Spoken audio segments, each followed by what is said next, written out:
राज्याचे उपमुख्यमंत्री अजित पवार यांनी कर्जमाफीच्या मुद्द्यावरून केलेल्या वक्तव्यानंतर राज्यभरातील शेतकरी जे आहेत ते संतप्त झाले आहेत, आक्रमक झाले आहेत। आपल्यासोबत हिंगोलीतील हे सगळे शेतकरी आहेत आणि या शेतकऱ्यांना काय वाटतं आपण जाणून घेऊयात।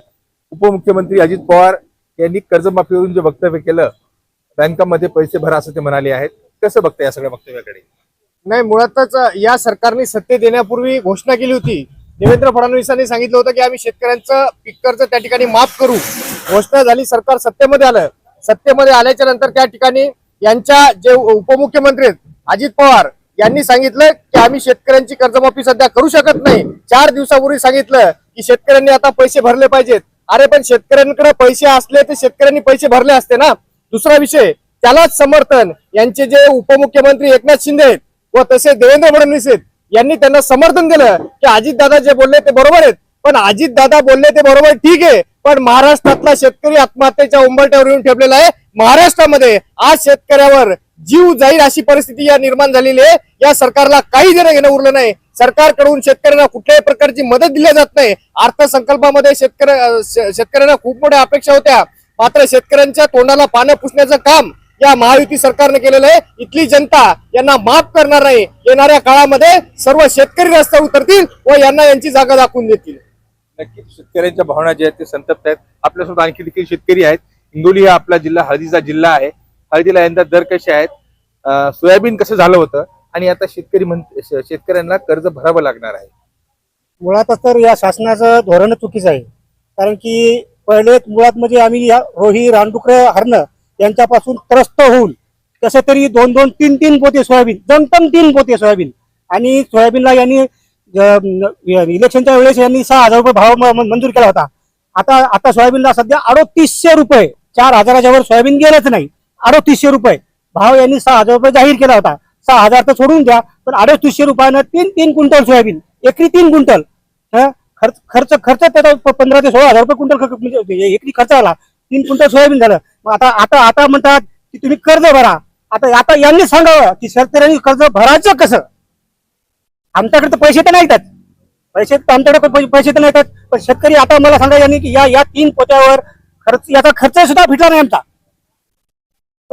खर्च सुद्धा फिटला नाही। उदरनिर्वाहाची हे तर समजा समोर तो प्रश्न तर शेतकरी समोर राहिला, पण हे कर्ज याच्यातून मला कर्ज फेडायचं कसं? वैयक्तिक तुमच्याकडे किती पीक कर्ज आहे, शेतीवर किती कर्ज आहे आणि शेती किती आहे? वैयक्तिक माझ्याकडे शेती आहे 1 हेक्टर 9 आणि माझ्याकडे वैयक्तिक कर्ज 2 लाख। आणि मला सोयाबीन 1 हेक्टर मध्ये सोयाबीन झाली मला 4 पोते। 4 पोत्यातून 3800 रुपयाने मी सोयाबीन विकली। आता शक्य आहे तुम्हाला पीक कर्ज भरणं आणि सरकारचं ऐकणं? शक्यच नाही। सरकारने जर समजा सक्ती केली, आत्महत्या केल्याशिवाय पर्याय नाही। गंभीर अशी या शेतकऱ्यांची परिस्थिती आहे। 4 पोत्यांवरती मी कसं पीक कर्ज भरणार, आत्महत्या करण्याशिवाय पर्याय नाही असं या शेतकऱ्याचं म्हणणं आहे। आपल्यासोबत आणखी एक शेतकरी आहेत। दादा, अजित पवार उपमुख्यमंत्री म्हणाले, तुम्ही पाहिले का ते काय म्हणाले आणि काय सगळं याच्याकडे कसं बघता? नाही, मुळातच काय झालेलं आहे, महायुती सरकारनं महाविकास आघाडीची जिरवायसाठी जे काही यांच्या जाहीरनाम्यामध्ये सांगितलं होतं की आम्ही शेतकऱ्यांचा 7/12 कोरा करू, मग यांनी करायला पाहिजे ना। आणि आज लगेचच म्हणतात की आमच्याच्यानं कर्ज भरणं होत नाही। अरे आमचं असं म्हणणं आहे, शक्तीपीठ महामार्गासारखे जे काही 2-4 प्रकल्प आहेत ते बंद करा ना, आणि आमची 30-35 हजार 34,000 कोटीची काळजी शेतकऱ्यांची कर्जमाफी करा। आज तुमच्या चुकीच्या धोरणामुळे आमच्या सोयाबीनला भाव नाही, कापसाला भाव नाही, आमच्या धानाला भाव नाही, आमच्या कांद्यावर निर्यात बंदी आहे। मग तुम्ही शेतकऱ्यांचं जगणं मान्य करणार आहेत का? तुम्हाला किती शेतकऱ्यांची आत्महत्या पाहिजे? किती शेतकऱ्यांना तुम्ही आज वाऱ्यावर सोडून किती शेतकऱ्यांच्या मुलांना अनाथ करणार आहेत? आज दर दिवसाला 7 शेतकरी आत्महत्या करतायत केवळ आणि केवळ सरकारच्या चुकीच्या धोरणामुळे। किती खासदारांनी आत्महत्या केल्या म्हणून तुम्ही त्यांची 24% पगार वाढ केली। आज 1 लाखाला 24,000 रुपये त्या खासदारांचे तुम्ही वाढवले। आज तुम्हाला मागताय कोण?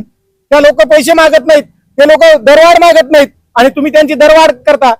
आम्ही शेतकऱ्यांनी कर्जमाफी मागितलीच नव्हती, हे तुम्ही कर्जमाफीची घोषणा केली होती। महाराष्ट्राचे मुख्यमंत्री देवेंद्र फडणवीस यांनी एका भाषणामध्ये सांगितलं होतं की आम्ही शेतकऱ्यांचा 7/12 कोरा करू। मग तुम्ही दिलेल्या शब्दांना पाठ फिरवता का? तुम्ही दिलेला शब्द पाळत नाहीत का? तुम्हाला जरी वाटत असेल तुम्ही बहुमतानं सत्तेत आहात आणि आमचं कोणी वाकडं करू शकत नाही, असंच गर्व रावणाला सुद्धा आलं होतं, कारण त्याची सोन्याची लंका होती। पण या सत्ताधाऱ्यांनी लक्षात ठेवावं की रावणाची सोन्याची लंका पण राहिली नाही, ती पण बुडाली। तुम्ही सत्तेचा ताम्रपट घेऊन आलेले नाहीत, हे तुम्ही लक्षात घेतलं पाहिजे। तुमची जिरवायला आम्हाला वेळ लागत नाही. तुम्ही जर आज सक्ती करत असाल, बँकांना जर आमच्या घरावर पाठवत असाल, तर आमच्याकडे किडन्या आणि लिव्हर आणि आमचे डोळे विकल्याशिवाय आमच्याकडे पर्याय नाही. ते तुम्ही खरेदी करा आणि आमचं कर्ज भरा. तसं आम्ही कर्ज भरणार नाही, कारण तुम्ही शब्द दिला होता. तात्काळ तुम्ही जे काही तुमच्या जाहीरनाम्यामध्ये सांगितलं होतं की 90 दिवसात आम्ही जे काही आमचा जाहीरनामा पूर्ण करू. तुम्हाला नैतिकता असेल आणि नैतिकतेच्या भरोश्यावर तुम्हाला जर जनाची नाही मनाची जर वाटत असेल, तर तुम्ही शब्द पाळला पाहिजे. आणि या भागातल्या शेतकऱ्यांना, महाराष्ट्रातल्या शेतकऱ्यांना तुम्ही कर्जमाफी दिली पाहिजे. कारण तो आज आत्महत्येच्या उंबरठ्यावर आहे, मरणाच्या दारात आहे. त्याच्या मालाला भाव नाही. आज त्याच्या मुलाचं लग्न होत नाही. त्याचे मुलं शिक्षणापासून वंचित आहेत. का तर जे काही आमचं पिकतंय ते बाजारामध्ये विकल्या जात नाही, आणि विकल्या जातं तर त्याला भाव नाही. आज आमचं सोयाबीन 3800 रुपये 3500 रुपये दराने विकल्या जातं, आणि 1 क्विंटल सोयाबीन काढण्यासाठी आम्हाला 7,000-7,500 रुपये खर्च येतोय. मग आम्ही तो खर्च आमचा निघत नाही, आणि तुम्ही आम्हाला त्या ठिकाणी कर्ज भरायला होता. अरे तुम्ही व्यापाऱ्यांचं कर्ज, उद्योगपत्यांचं कर्ज, राईट ऑफच्या नावाखाली तुम्ही त्यांचं हजारो कोटीचं कर्ज माफ करता. आणि ज्यावेळेस शेतकऱ्यांचं, जो अन्नदाता आहे, जो पूर्ण भारताला अन्न पुरवतोय, त्याचं तुम्ही ज्यावेळेस तुम्हाला देणं लागतं त्यावेळेस तुम्ही पाठ फिरवता. हे कुठलं तुमचं राजकारण आहे? आणि नैतिकतेच्या भरोश्यावर तुम्ही जो शब्द दिलेला तुमच्याला पाळणं होत नसेल, तर तुम्ही राजीनामे द्या, सत्ता सोडा. आमचं कर्ज जो कोणी माफ करेल आम्ही त्यांना पुन्हा सत्तेवर आणू, एवढं आम्ही या शेतकऱ्यांच्या वतीने या ठिकाणी सांगतोय.